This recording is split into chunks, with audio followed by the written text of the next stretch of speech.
de Coyuntura Económica. Bienvenidos a Coyuntura Económica, el podcast. En esta serie vamos a ahondar en los trabajos presentados en el boletín de Coyuntura número 11, en el que hablamos en esta ocasión de retos de política económica para el crecimiento y el desarrollo en México. Este boletín ya está disponible y como siempre dejamos el link de descarga gratuita en la descripción de este episodio.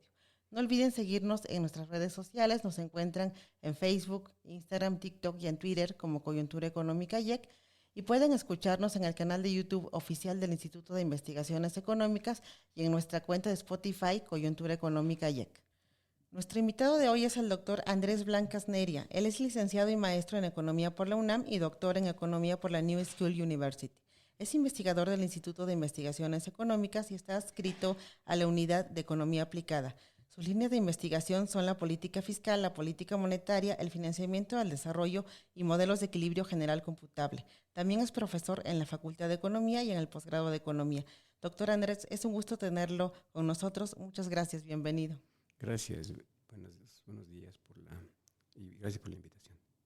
Doctor, pues le cuento que siempre estamos pendientes de nuestras redes sociales y además de las preguntas que preparamos para usted, hemos seleccionado algunas que nuestros queridos lectores, con la idea de que pueda enriquecer la información presentada en el boletín, en el artículo que nos ayudó a compartir y se publicó en este reciente número titulado Retos de Política Económica para el Crecimiento y el Desarrollo Económico, podamos enriquecer, ¿no?, con estas preguntas. ¿Qué le parece si iniciamos? Y de entrada, doctor Andrés, me gustaría saber cuál es el reto principal de la política económica en el actual sexenio para el logro del crecimiento y el desarrollo económico en México.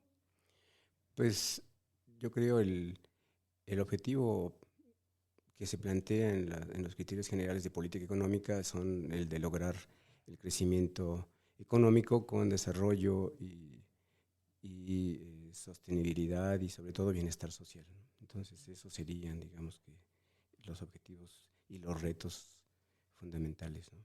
Sí, retos pues difíciles de lograr y realmente dada la situación económica en nuestro país, que sabemos no es de ahora, sino ya desde los años 80, que se nos ha heredado un estancamiento económico que creo yo ha sido derivado del uso, ¿no?, de la política fiscal y monetaria, que se ha ido más quizá a la estabilidad y no tanto al crecimiento económico.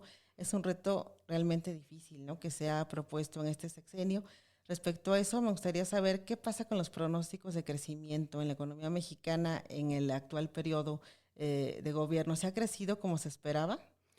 Pues podemos identificar dos niveles, ¿no? Uno, el de que definitivamente no se ha logrado las tasas de crecimiento esperadas del 4% anual y un 6% en promedio al fin de sexenio, pero sí se ha, digamos, alcanzado niveles de crecimiento por encima de los pronósticos que se han hecho por instituciones financieras internacionales como el Fondo Monetario Internacional, como el Banco Mundial.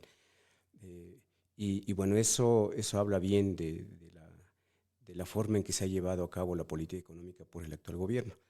Se han logrado tasas positivas en 2021 sobre todo y ahora recientemente en este último periodo, 2022 y lo que va del primer trimestre de 2023. Sí, en efecto habrá que ver, ¿no?, las cifras y entender que se ha empezado a crecer y a despuntar, ¿no?, de los países de América Latina, derivado, bueno, como también sabemos, de todo este impacto que ocasionó la pandemia y lo que tuvo que hacer el Ejecutivo para reaccionar y tratar de estabilizar y de sacar a la economía, ¿no?, de ese bache tan grande que implicó todo lo que ocurrió a nivel mundial, no solo aquí en México, ¿no? Aunque también en su artículo comentaba lo que ocurre con el actuar de las políticas, de la política fiscal y las finanzas públicas, ¿no? La cuestión de que de pronto es una limitante que se vayan solo a la estabilidad y a la sostenibilidad, con lo cual concuerdo porque es lo que ocurría en los sexenios pasados. Respecto a esto, ¿considera que sea adecuado que en el gobierno actual de la 4T se siga buscando garantizar la sostenibilidad de las finanzas públicas sin provocar desequilibrios en ellas? Bueno, yo aquí primero quisiera considerar que hay tres aspectos que yo creo que se deben de tener en cuenta a la hora de hacer una evaluación sobre la situación o los resultados de la política económica.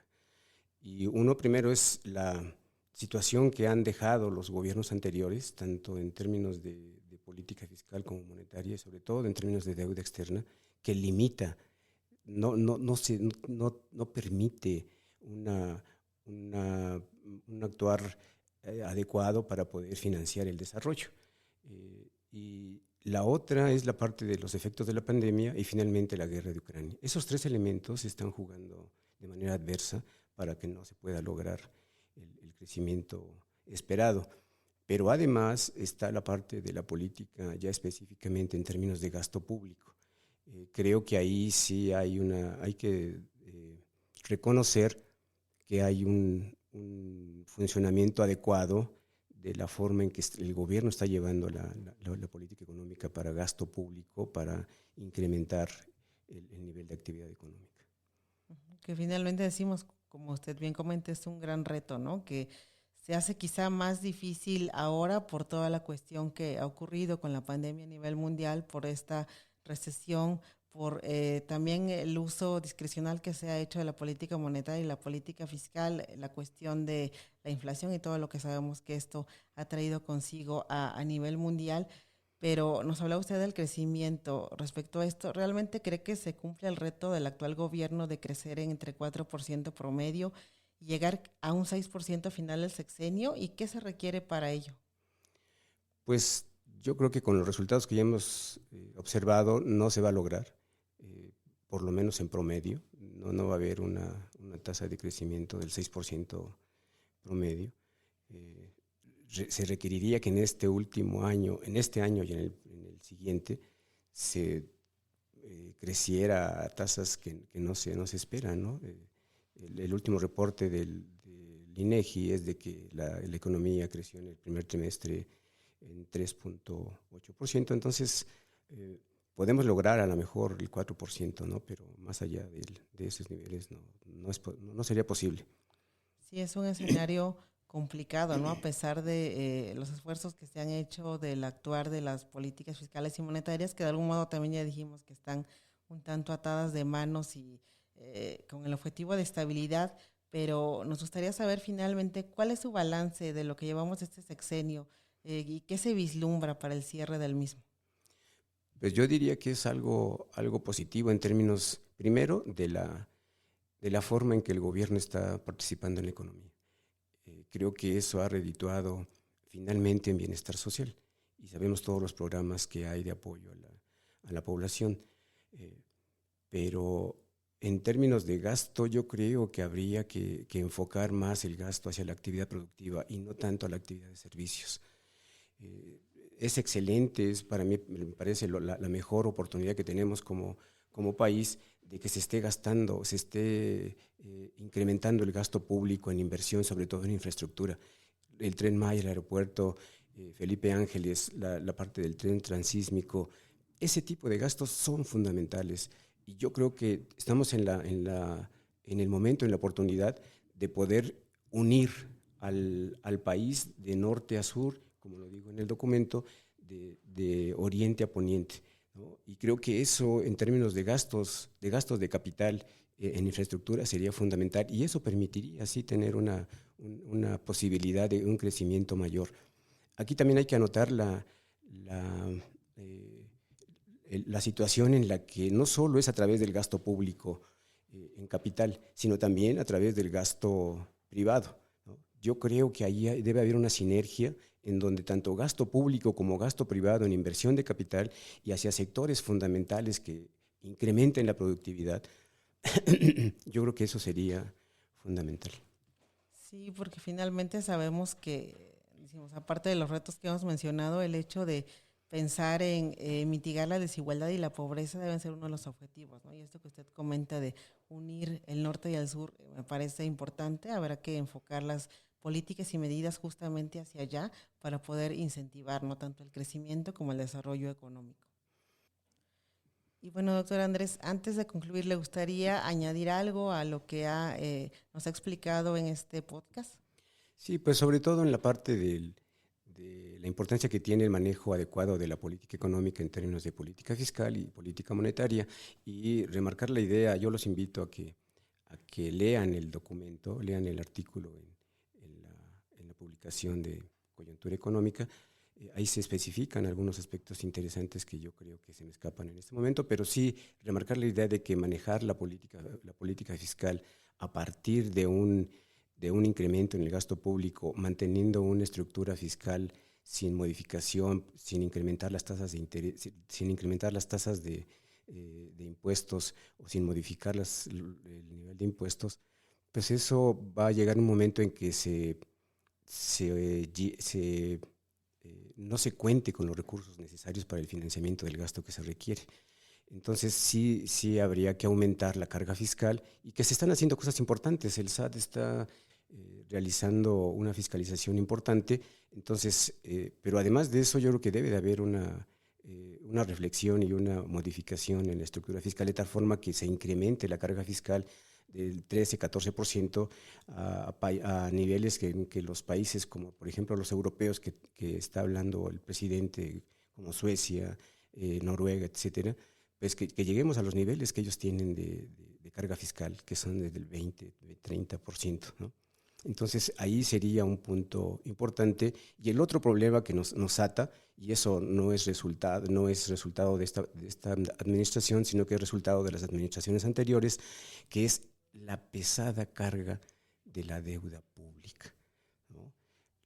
Creo que eso no va a haber manera más que pues resolverla y enfrentarla, y cómo, pues con mayor productividad, con mayor ingreso de divisas, y cómo, pues exportando, ¿no? Entonces ahí debemos de provocar o promover una política de generación de divisas, que no solo las divisas que llegan por las remesas son importantes, sino que el país debe generar sus propias divisas. Definitivamente son retos y propuestas muy interesantes que habrá que tener en cuenta, porque de algún modo muchas de las variables, ¿no?, de la política fiscal y de la economía misma no están funcionando, ¿no? Entonces, en ese sentido habrá que retomar, entender desde qué estamos mal, y todavía estamos en tiempo de retomar el camino, ¿no?, la senda de crecimiento, que debe ser una de las propuestas, de los objetivos del actual gobierno, y decimos, pues queda todavía algunos años para concluir, y ojalá pues se logre las metas y se crezca, ¿no?, se recupere la economía después de la pandemia. Y bueno, doctor Andrés, antes de terminar este episodio, ¿nos podría contar un poco de qué podemos encontrar en sus más recientes libros? Uno de ellos, Desigualdad, Pobreza y Desarrollo Económico. Sí, claro, estos dos libros que tienen aquí enfrente, uno de ellos, el de desigualdad, es un tema que es resultado primero de un proyecto de investigación, PAPIT, que yo creo que vale la pena leerlo, porque quienes participamos ahí estamos, yo creo que observando y haciendo reflexiones y propuestas sobre todo para poder resolver o enfrentar el problema de la desigualdad y la pobreza en nuestro país, con fines de crecimiento económico, de desarrollo económico y bienestar social. Así es que los invito a que lo consulten o lo adquieran aquí en el instituto. Y el otro libro es el de ensayos selectos sobre macroeconomía, de economías emergentes, que también es el resultado de un proyecto de investigación de aquí de la UNAM, y gracias a la DEGAPA, que nos está proveyendo de recursos y de soporte administrativo y financiero. Entonces esto creo que vale la pena consultarlo, porque también ahí se tocan temas sobre política económica a nivel no solo teórico, sino también empírico, sobre las economías emergentes. Definitivamente temas muy interesantes que habrá que retomar, que leer, y muy recomendables. Entonces, recuerden que pueden encontrar el libro físico en la librería del IEC, y les dejamos también en la descripción de este video el enlace a la descarga gratuita de estos libros. Y bueno, doctor, quiero agradecerle mucho por acompañarnos el día de hoy. Invitamos a todos nuestros lectores a que lean su artículo si aún no lo han revisado, y nos cuenten en redes sociales si tienen alguna otra pregunta, la cual pues le haremos llegar y lo buscaremos para resolverla. Le agradecemos mucho estar en este podcast. Muchas gracias, doctor. Gracias por tu invitación. Yo les recuerdo que en la descripción de este episodio encontrarán el link a la descarga gratuita del boletín Coyuntura Económica. No olviden seguirnos en nuestras redes sociales. Nos encuentran como Coyuntura Económica en Twitter, Facebook, Instagram y TikTok. Gracias a todos los que nos escucharon en Spotify y nos ven en el canal oficial de YouTube del Instituto de Investigaciones Económicas. Muchas gracias por escucharnos, y nos vemos en el siguiente episodio con otro tema de Coyuntura Económica.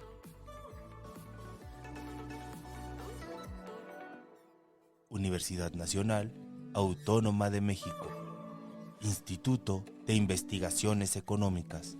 Dirección y Coordinación Académica, Eufemia Basilio Morales. Relaciones Públicas y Community Manager, Sara del Carmen Arteaga Telles. Producción y postproducción, Toscano Producciones. Asistente de producción, Sofía Camacho Hernández.